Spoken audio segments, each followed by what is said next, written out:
This is episode 2 of Mario Kart 8 Hidden Details. Last time, we looked at things you probably missed while racing the Mushroom Cup, like the unique emblems of hidden racing teams and the fuel efficiency of a fictional mechanical fish. This time, we're gonna dive into the Flower Cup and see what little details might be hiding there. First off is Mario Circuit. This is a smaller track, but it still isn't short because you end up racing on both sides of this weird strip of rock. One of the most notable features of this track is the Super Mario 64-esque castle. This looks very nice, but it doesn't really have that much detail itself. The real cool stuff is right at the beginning of the race. These two buildings are covered in needless details that just can't be appreciated while playing the game. Starting with this building on the right, there's a sign that says the name of the track as well as some tiny text that says Super Mario Motors. You can also see this same text larger on the side of the building. In and around this building are lots of mystery boxes, as well as a couple of barrels of oil. It must be a real headache for the people who order the supplies here. Pistons, pistons, pistons.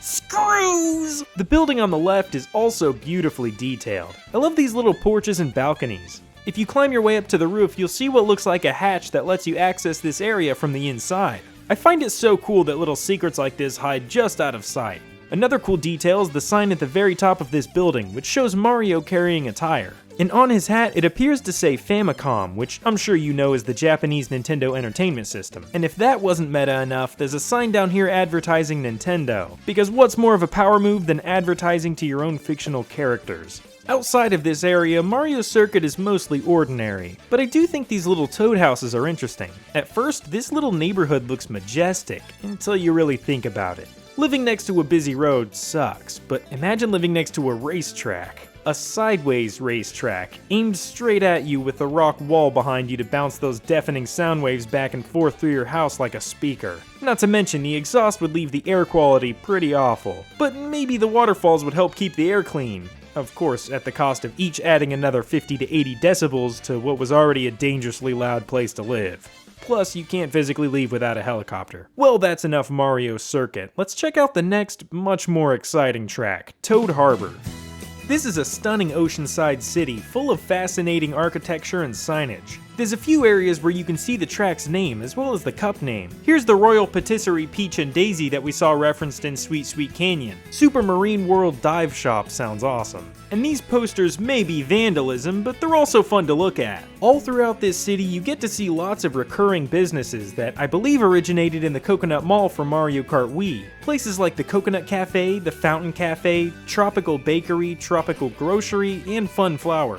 There are also some other ones, like Princess Orange and Yoshi's Egg Market. And interestingly enough, there's a single sign for something called Shy Guy Metals, which has been around since 1987. But signs aside, these buildings are just so intricate, there really isn't enough time for me to show off just how cool these are. There is enough time, however, for me to point out exactly when and where these buildings are a little bit questionable. Like these 1x2 towers that look like they'd fall over at the slightest gust of wind. Not exactly ideal for a place that might get a hurricane or two. And don't move into one of these floors if you value your privacy, the rooms are like 90% window. As we move up, we find this huge cathedral-like clock tower that looks totally awesome. And you know what? It's almost star o'clock, so let's hurry up and head to the Toad Toy Store. This is one of those areas that I just don't fully comprehend while I'm driving through it. I never really understood that this was meant to be a building, the Toad Toy Store specifically, which I'm sure we'll see referenced in later tracks. After that, we reach the top of this huge hill lined with houses. I love how each house has a door from their yard to the sidewalk. It's a cool touch.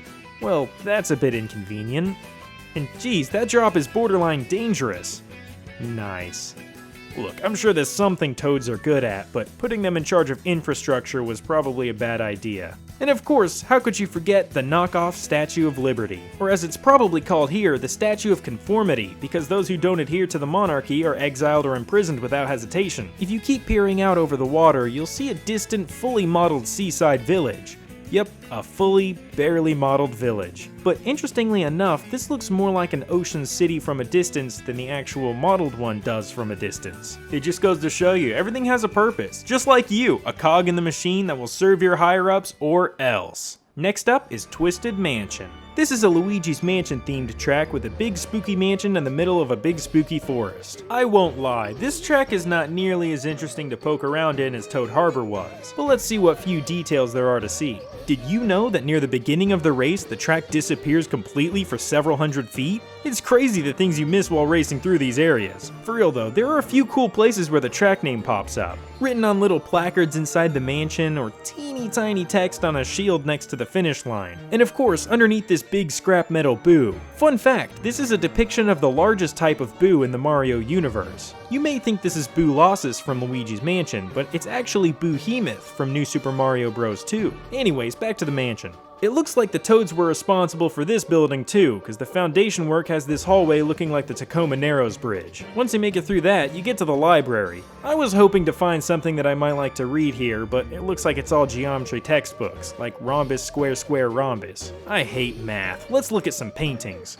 They almost look water painted, but on further inspection, I think they're water damaged. Like, King Boo spent so long making all of these cool paintings on the back of his Denny's Kids menu, and then he knocked over his special edition Shrek cup and ruined them all, but still decided to put them up because his order of hash browns showed up and he doesn't really feel like drawing all that stuff again. But my favorite part about this track is the clock room. This room is so cozy feeling, but also a little spooky, just like Denny's. While the books are still boring, this mysterious hallway is very intriguing. I love the detail on the clock too, just look at that tiny star on top.